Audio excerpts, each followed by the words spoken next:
From Hollywood, Lorene Tuttle in The Unexpected. The Unexpected. The Unexpected. Life is filled with the unexpected, romantic, tragic, and mysterious endings to our most ordinary actions. Dreams come true, or dreams are shattered by sudden twists of fate in The Unexpected.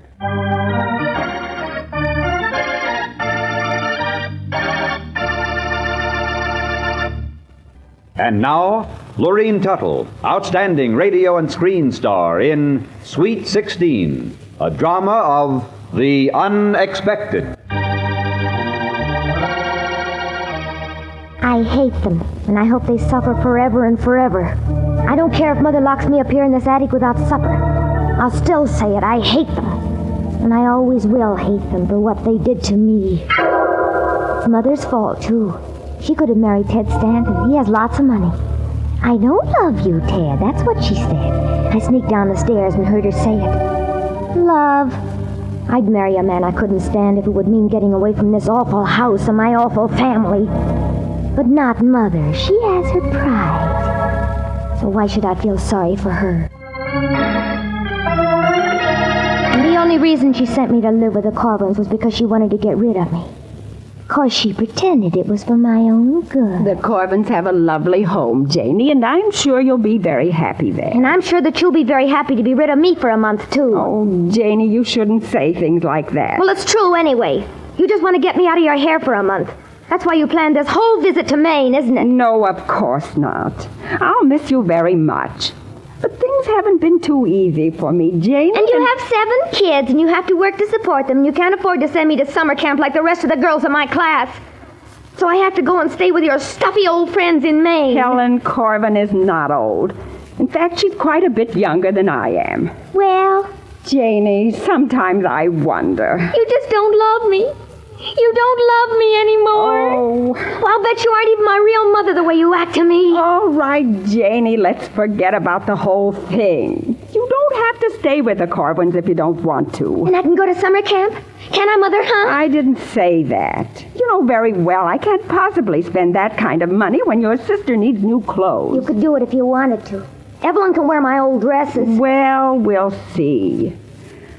Of course, the Corbins are very wealthy and know a lot of interesting people. Mr. Corbin produces plays, and since you always wanted to be an actress when you grow up, well, I thought you might enjoy yourself. But under the circumstances... Oh, never mind, Mother. I'll go. I'll go to the Corbins, all right. You can stop worrying. Can't be any worse than spending the summer in this dump. Nothing could be worse than this dump. The Corbins had a nice house, all right. It wasn't very big, but it sat all by itself on a little spit of land sticking out into the bay. It had a high-peaked roof, and it looked clean and pretty. There were lots of flowers around. I could hear the waves beating against the rocks below as I walked up the path and knocked on the weather-beaten door. Mrs. Corbin answered the door. No butler, no maid. She came herself. Right then I began to get suspicious. She looked pretty enough for an elderly woman. She must have been 36 or 37, but she was well preserved and her voice sounded almost young. Yes? I'm Janie Klinger. Oh, hello, Janie. Why didn't you let us know you were coming today? I'd have met you at the station. I didn't expect to be met. I can find my way around. Well, come inside, dear, and I'll show you to your room. Here, let me help you with your suitcase. I'll bring it. Oh, all right. Walter, my husband, is out on the lake sailing. He'll be in for dinner, though, and you'll meet him then. I see. And that's it, Jenny. Just the 3 of us. We'd closed our house in town, and I didn't bring up any of the servants. I thought it'd be more fun to do our own cooking and take care of things ourselves, sort of like camping out. I wouldn't know. I've never been on a camping trip. Oh, that's too bad, but maybe we could make up for that this summer. Maybe, Mrs. Corbin. Maybe. Just like camping out. We didn't bring any servants. No, they didn't need to. They had me to do all the work. That was what they wanted me to visit them for, so I'd be a free maid. Why, the first night after dinner when Mrs. Corvin, or Aunt Helen, as she wanted to be called, was washing the dishes, she shoved a damp towel at me and said, Here, Janie, suppose you dry, and then we'll get done faster. And the next day, when Uncle Walter was driving into town, he remarked, just casually, of course, What say you come on in with me, Janie? You can buy the groceries from Mrs. Corvin, and we could have lunch in a little place down by the wharf. Make a lark out of it. What do you say? yeah, just a lark, so I could do their shopping for them. Be a servant for them. I hated him, and I hated her. And the most of all, I hated the way they lived. If the Corvins had had kids, they'd go to camps and to Europe and to nice finishing schools. But me, I'd never be anything but dirt under their feet. Somebody from a dingy house who they could get to work up in the country for nothing, just because they called it a vacation. I hated them for weeks. And then I decided to get even. If I could never be happy, if I could never have the things that they did, I'd see that they didn't enjoy them either. I'd fix them. So one evening when Aunt Helen went to bed early, I sat and watched Uncle Walter doing a crossword puzzle. About time for you to be asleep, isn't it, Janie? No, not yet, Uncle Walter. I'm not tired. Well, all right. I guess a few minutes more won't make any difference. Gee, you're swell. Thanks. Thank you, Janie. I'm glad you like being with us.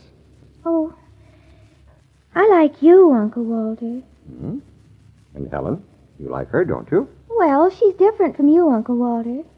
Whenever you're not here, she hardly pays any attention to me at all. I guess she's nice enough in her way, but she has other things to talk about. Other things? Oh, sure. All the letters she writes and the long-distance phone calls to New York. Who's Tony, Uncle Walter? Tony Abbott, an old friend of ours. I see. He called yesterday afternoon, Helen told me. What sort of a person is he? Actor. Nice chap. Why? Oh, I just wondered. Aunt Helen sent me outside while she talked to him. Why did she do that, Uncle Walter? I haven't any idea. Uncle Walter pretended that he didn't know what I was talking about. But he did, really. And I kept pounding away at him for the next 2 days. Tony Abbott, Tony Abbott, Tony Abbott. He began to look worried and tired. And when the phone rang several nights later, he grabbed it and told the person on the other end that Mrs. Corvin wasn't home, even though she was standing right beside him. They had a fight. It was the first time they'd quarreled since I'd been with them. And the argument went on after I'd gone to bed. I could hear the shouting in the bedroom until 3 in the morning. They didn't speak to each other at breakfast except about how the eggs should be fixed. When Uncle Walter left for the village, Aunt Helen didn't kiss him goodbye. So I decided that the time had come for me to have a heart-to-heart talk with her, too. And Helen? Yes, dear? I couldn't help hearing you and Uncle Walter last night. Oh, I'm sorry we disturbed you. Oh, I didn't mind that. I just hoped you weren't quarreling about me. About you? Yes, I thought maybe you found out. Well? Oh, nothing, Aunt Helen. Just forget it. What might I have found out about? Well, I don't think it really meant anything. I'm sorry I mentioned it. Go ahead, Janie. Well, I suppose you ought to know. Maybe I should have told you before when it happened. But I just couldn't. I was too ashamed. Ashamed? Yes. Remember last week, the night you went to bed early? Yes. I stayed downstairs with Uncle Walter, and I was feeling a little homesick. And I thought he was just being nice and fatherly, but Janie, no. he kissed me. And, well, it wasn't a fatherly kiss. I had to slap him and push him away. And I felt all sick inside, and I wanted to leave you both. But he made me promise not to and said he'd never touch me again. And he hasn't, Aunt Helen. He's kept his word. So you'll forgive him, won't you? No, Janie. I won't forgive him. Not ever. That same afternoon, Aunt Helen packed her suitcase and left for Reno. When Uncle Walter read her note, he called Mother to come up and take me home. And then he got drunk. Very drunk. Served 'em right, both of them. That's what they got for treating me like a servant. And they're not going to be happy anymore, and all their money won't make them happy. They're going to get a divorce. And I'm glad. I'm so very glad.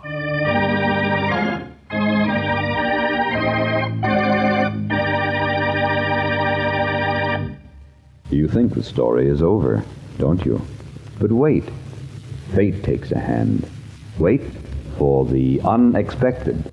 And now for the surprising conclusion of Sweet 16, starring Lorene Tuttle, a Hamilton Whitney production written by Robert Libet and Frank Burt, and directed by Frank K. Danzig. So that's what happened to the Carvins. And it's their fault, and Mother's. They could have said something. Mother didn't need to wait until supper tonight before she explained. Well, Janie, it's too bad about Helen and Walter. Is it? Well, at least from your point of view. What do you mean?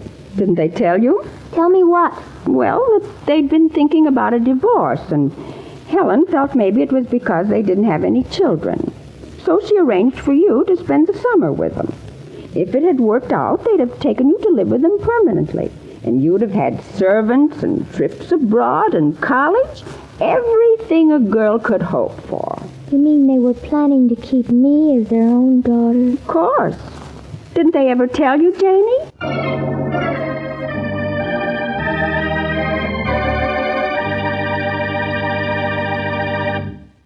Sweet 16 starred Lorene Tuttle. Listen soon for another of your favorite motion picture stars in a drama of the unexpected.